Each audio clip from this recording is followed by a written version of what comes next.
DiCaprio, and The Aviator is the picture, and of course, talking about the eccentric Howard Hughes.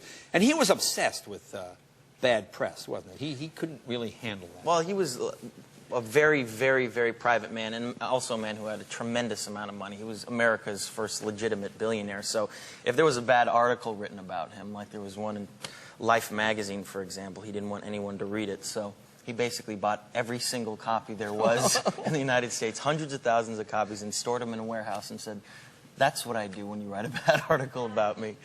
I thought that was great anyway. I wish I could do that. Now, what do you do when someone... Because the press, even coming here, I just see the press just drives you batty, but you handle it very well. I'm not a politician, so when there's a bad article or something written about you, you can't go out on a pedestal and explain to the world the truth. But at the end of the day, I'm an extremely lucky guy, and I have nothing to complain about. I'm getting to... Well, there you go. That's good. That's good. Now, Hughes was also quite the ladies' man. You mentioned that. You seem interested in that part of the story. That seemed to fascinate you. Well, he wasn't just a ladies' man. He was the ladies' man of that time. I mean, I remember a story that I read about him where he made a bet with his friend that he could have 3 different dates on New Year's Eve and pull it off. 3 different women. So he'd have dinner in a hotel room of a hotel, and his assistant would come in and say, "Mr. Hughes, you have a phone call." He'd run to the other girl and charm her for 20 minutes and then run to the other one. And, of course, one followed him to the other room. There was a giant cat fight. They called him a bastard. They said, "We hate you. We never want to see you again." And what did he do? He nonchalantly walked into the 3rd bedroom and took in the new year with the prettiest one of all.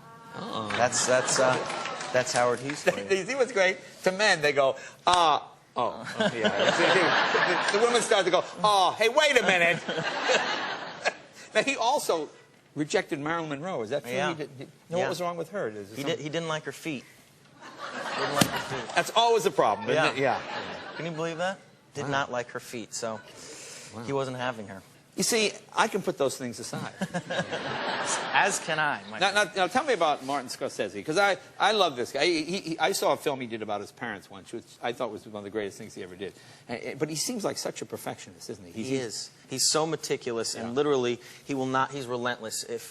I mean, he's the maestro. I have a tremendous amount of respect for him, but he will not stop until he gets what he wants up on screen. And my first experience with that was with Gangs of New York, and I was doing a scene with Cameron Diaz where she repeatedly had to slap me in the face over and over and over again. So he said to me, when Bob De Niro and I used to do a scene like this, Bob would take real slaps in the face, real slaps. And I said, well, of course, anything you and Bob used to do, I totally respect that. I'm absolutely game. So 35, 40 takes later, I was passed out on the floor. The side of my head was like a cantaloupe. I literally couldn't see straight. I looked up at Marty. "Did we get it, sir? Did we get it?" He's like, "Oh, that was perfect, kid. That was perfect. Now we just have 6 more angles on this shot." That's it. I was like, oh, my God. But he's so meticulous, man. It's amazing. There is a scene in this picture where Howard Hughes is flying a plane and crashes in Beverly Hills. And it is so realistic because, A, I know the street. I know the area where it crashed. Yeah. They've recreated the houses. This is the most realistic plane crash I have ever seen in my life. I can't imagine how long this must have taken to shoot. Let's show this people. Doesn't need any setup other than... No, other than it was pretty much forensically done exactly how it happened. Let's take a look. Here you go. Here you are, test flying the plane. Marty's acute attention to detail. Set course for 090. Prepare to descend.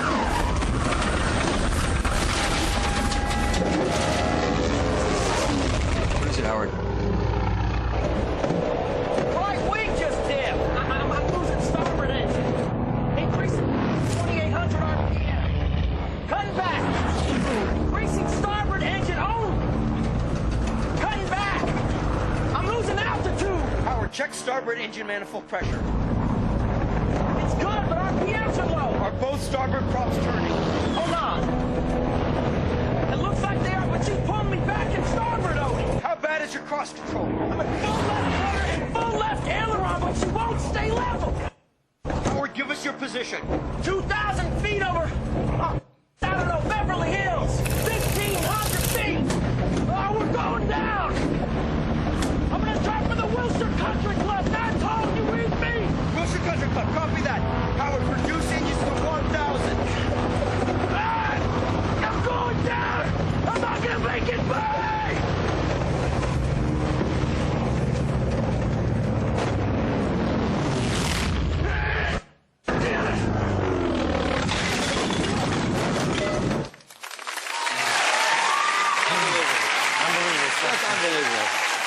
work, both of you. Just a wonderful job. Thank you so much. So now, what do you do on your time off? You got some time off? What do you do to relax? I try to go on vacation, but Yeah. it's kind of funny how the American media and film has really infiltrated every single culture around the world. Like, I try to go, like, for example, to Brazil, to the middle of the rainforest, thousands of miles from any type of city or, you know, anything like that. And basically, I went to this Indian village, this tribe, and I met the chief of all chiefs, and, you know, he didn't speak a word of English. He was naked, and he had his face painted, and I was like, wow, man, here, I'm really going to get to disappear. This is amazing, commune with nature. And his son was sitting next to me, and, you know, we had an interpreter, and he was talking to us about his village and everything, and the son looked at me and went, Leonardo? I said, yeah. He goes, DiCaprio? I go, yeah. He goes, Titanic, right? Yeah, that's me. And then pretty much I started to realize that everyone in the entire village had seen Titanic. And I looked in the corner of this straw hut, and there was a tiny little color television with a little satellite dish.